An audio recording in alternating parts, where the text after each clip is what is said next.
Una voz que parecía desafiar los límites de lo humano, elevándose con una facilidad que rozaba lo divino, llevando a quienes la escuchaban a un estado de asombro absoluto. No era simplemente un cantante. Era el maestro del falsete, el hombre que tomó esa nota frágil y celestial y la convirtió en un hechizo puro, en un arte que trascendía el tiempo. Otros habían experimentado con la técnica, los huapangueros, con su estilo único, ya la habían explorado. Pero él la perfeccionó, la llevó a los confines del mundo, la hizo suya, su firma, su legado eterno. Y el mundo respondió, vaya si respondió. Desde los escenarios más majestuosos hasta las radios humildes de los pueblos más remotos, su voz era el eco del alma mexicana, el dolor, la pasión, la esencia misma de la tierra que lo vio nacer. Era una estrella inalcanzable, irrepetible. Incluso Jorge Ibarra, gerente del catálogo de Sony BMG y quien lo conoció desde 1967, lo expresó con claridad. Fue él quien dio al falsete un lugar en el escenario mundial, quien lo hizo un símbolo universal. Pero, a pesar de los aplausos, los récords y la adoración de millones, seguía siendo un hombre, con sus vulnerabilidades, sus placeres, esos pequeños deseos que la vida pone en nuestro camino y que, en ocasiones, se convierten en nuestro talón de Aquiles. Aunque su voz parecía eterna, incluso los más grandes deben, algún día, callar. ¿Quién fue este hombre? Acompáñame, porque hoy vamos a sumergirnos en la vida de una verdadera leyenda. Antes de empezar, no olvides darle like a este video, suscribirte al canal y activar la campanita para no perderte más historias que celebran a los íconos de nuestra cultura. Hoy rendimos homenaje a un hombre cuya voz tocó los cielos, el incomparable Miguel Aceves Mejía. Miguel nació en una gélida mañana de diciembre de 1915 en el corazón de Chihuahua, una tierra de horizontes infinitos y tradiciones profundas. Hijo de Miguel Aceves y Herminia Mejía, su infancia estuvo marcada por la adversidad. A los 4 años, una tragedia golpeó su hogar, su padre falleció, dejando a su madre sola para criar al pequeño Miguel. La vida no fue amable, pero esas dificultades forjaron el espíritu de un hombre que, con el tiempo, se convertiría en una estrella inmortal. De niño, Miguel conoció el peso de la responsabilidad. Recorría las calles polvorientas de Chihuahua, con las manos siempre ocupadas, ya fuera lustrando zapatos para ganar unos centavos o vendiendo periódicos, gritando titulares con una voz que, incluso entonces, llevaba un destello de melodía. Cada moneda que recogía era un paso para ayudar a su madre a poner comida en la mesa. Era solo un niño, pero ya cargaba con el deber de sostener a su familia. Sin embargo, el destino tenía planes mucho más grandes para él, más allá de las calles de su infancia. A medida que crecía, las manos que una vez limpiaron zapatos y entregaron periódicos encontraron un nuevo oficio. Miguel se convirtió en ayudante de mecánico en la Ford Motor Company, un trabajo que exigía fuerza, precisión y paciencia. El taller, lleno del ritmo de herramientas y el zumbido de los motores, era su mundo. Miguel no temía ensuciarse las manos, al contrario, se enorgullecía de los callos que marcaban su esfuerzo, de la grasa que teñía sus dedos. Cada máquina era un enigma que él resolvía con determinación, un desafío que ponía a prueba su carácter. Pero bajo esa fachada de acero y aceite, algo más profundo se agitaba en su interior. Era la música, un llamado que ninguna herramienta podía acallar. Imagina a Miguel, un joven lleno de sueños, enfrentando por primera vez a un público, con el corazón latiendo como un tambor. Cuando abrió la boca, la magia sucedió. Su voz, rica y cargada de emoción, envolvió a todos en la sala. Ese momento marcó un antes y un después. Su talento le valió el primer premio en un concurso, un contrato para cantar en XCB, conocida como El Buen Tono, una estación de radio en Monterrey.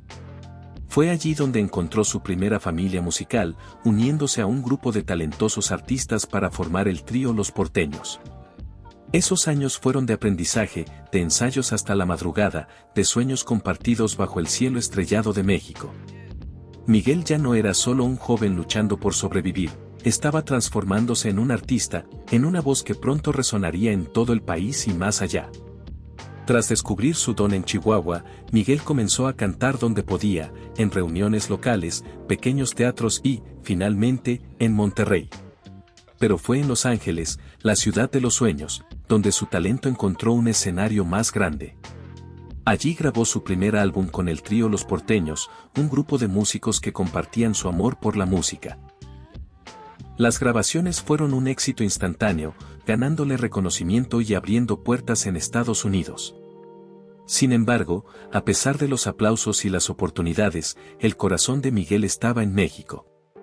Mi sueño es regresar a la capital, cantar en XCW, les decía a sus compañeros. XCW no era cualquier estación, era el epicentro de la música mexicana, el lugar donde nacían las leyendas. Pero sus colegas no compartían su visión. Uno a uno, decidieron quedarse en Los Ángeles, satisfechos con el éxito que habían encontrado. Con el corazón apesadumbrado pero lleno de determinación, Miguel se despidió y emprendió el viaje solo. La Ciudad de México era un universo de posibilidades, pero también de desafíos. Cada mañana, Miguel se levantaba antes del amanecer, llegando a XCW a las 7 de la mañana para esperar su oportunidad. Día tras día, aguardaba pacientemente, viendo a otros entrar a los estudios mientras su corazón latía con esperanza. Hasta que un día, el destino le tendió la mano. Fernando Fernández, un cantante respetado de XCW, notó al joven esperando afuera y decidió darle una chance. Uno de los artistas programados había enfermado, dejando un espacio libre. «Ven conmigo», le dijo Fernández, guiándolo a través de las puertas de XCW. Era el momento que Miguel había esperado. Subió al escenario, con el micrófono ante él y las luces brillando sobre su cabeza. Cuando cantó, los directores de la estación quedaron fascinados. Su rango, su tono, su emoción eran innegables. Tenía algo único. Pero cuando le preguntaron qué tipo de música interpretaba, Miguel respondió, ranchera. Aquí la historia toma un giro curioso. En esa época, la música ranchera no era el fenómeno cultural que conocemos hoy. Los directores, escépticos, le dijeron, la ranchera no tiene muchos seguidores. En cambio, lo colocaron en un programa de rumbas y boleros, como cantante de boleros. Miguel, siempre adaptable, aceptó el desafío.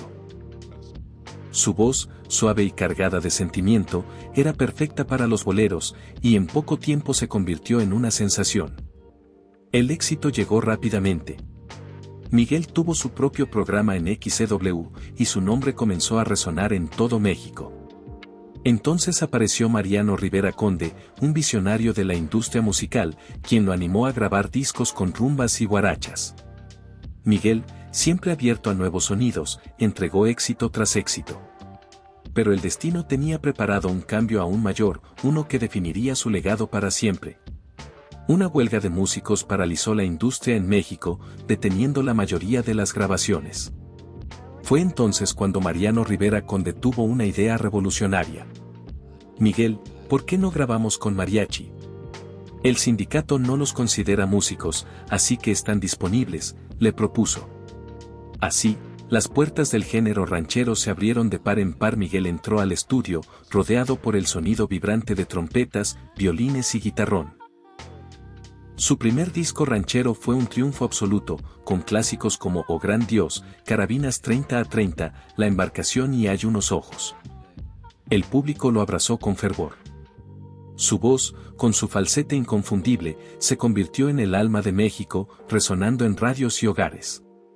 Desde ese momento, la música ranchera dejó de ser solo un género, se convirtió en su reino. Miguel grabó más de 2000 canciones, consolidándose como el rey del falsete, un título que nadie le disputaría. Pero, queridos amigos, la historia de Miguel Aceves Mejía no termina aquí.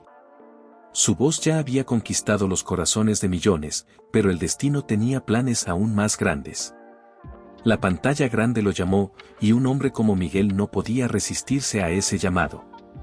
Todo comenzó de manera modesta, como suelen empezar las grandes leyendas. Su primera aparición en el cine fue en Rancho Alegre, estrenada en 1940, donde interpretó el tema musical al final de la película.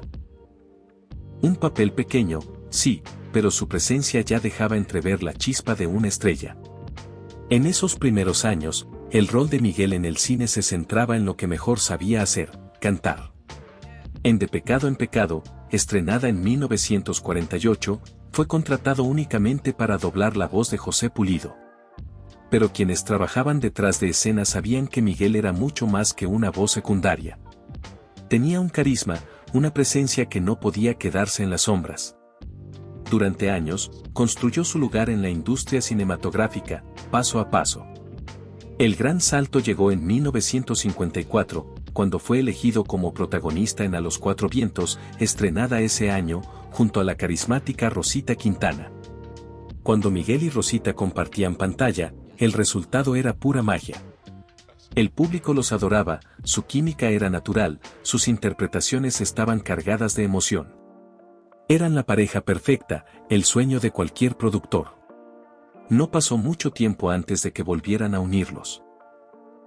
En Que seas feliz, estrenada en 1956, Miguel interpretó a un hombre atrapado entre el amor y el destino, entregando una actuación tan conmovedora como las canciones que cantaba. Su voz, profunda y expresiva, transmitía la melancolía de la añoranza, haciendo que cada nota resonara en el alma del espectador. Rosita, con su propio fuego y pasión, era la compañera ideal, complementando su intensidad.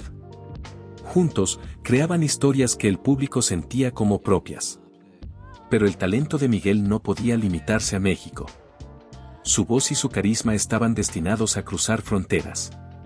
Así llegó a Argentina, donde fue recibido como un hijo pródigo. En Que me toquen las golondrinas, estrenada en 1957, Miguel llevó su calidez y su intensidad a una película impregnada de los ritmos apasionados de América Latina.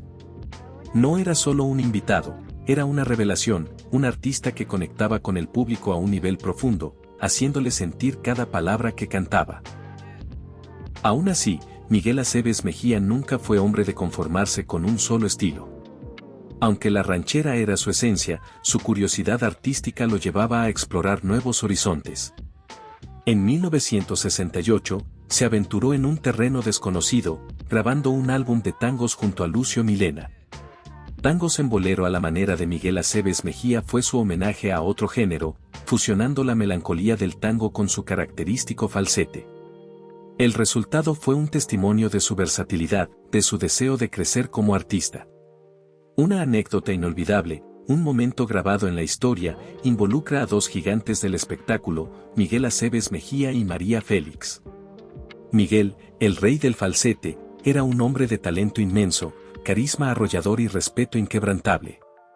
Su voz podía elevar a cualquiera a las alturas, su presencia dominaba cualquier escenario. Pero ni siquiera él estaba inmune al carácter impenetrable de María Félix, la doña, una leyenda en sí misma.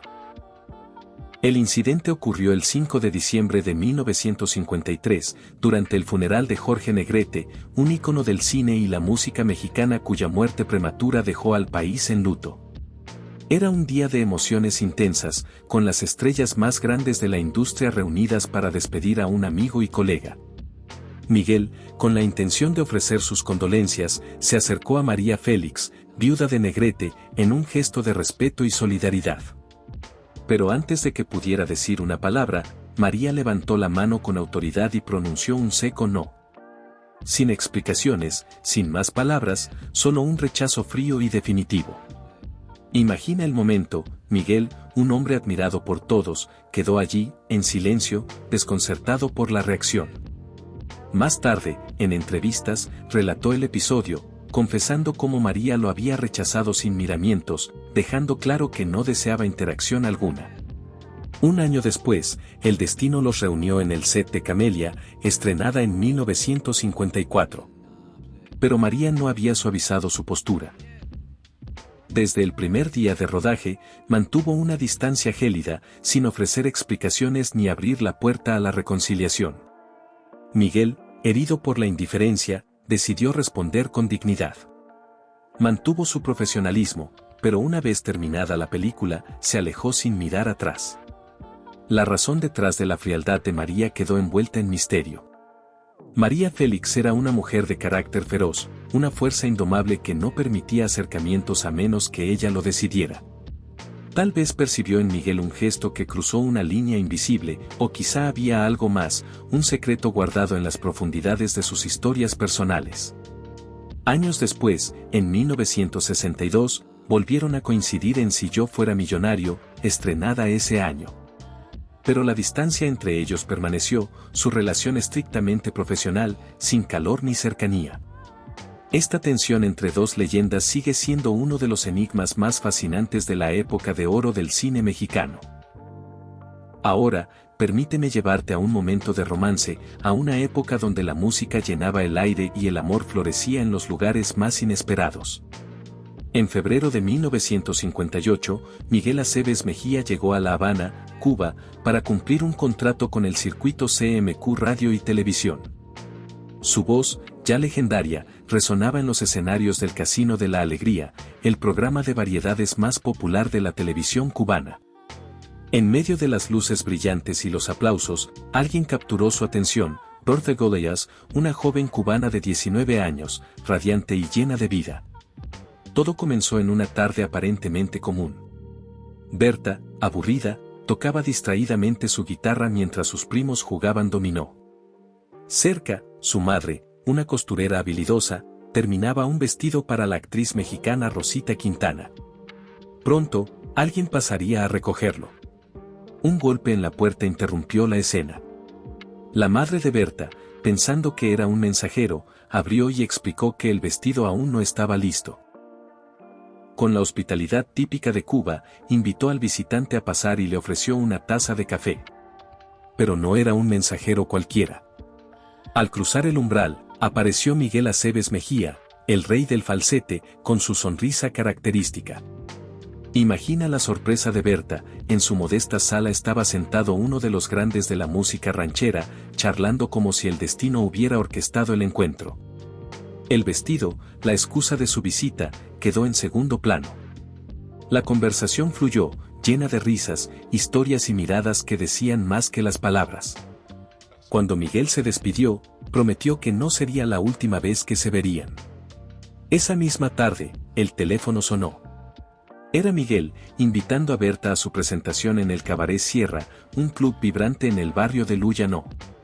Pero la idea de una joven soltera asistiendo sola a un cabaret con un cantante famoso era impensable en la Cuba de los 50.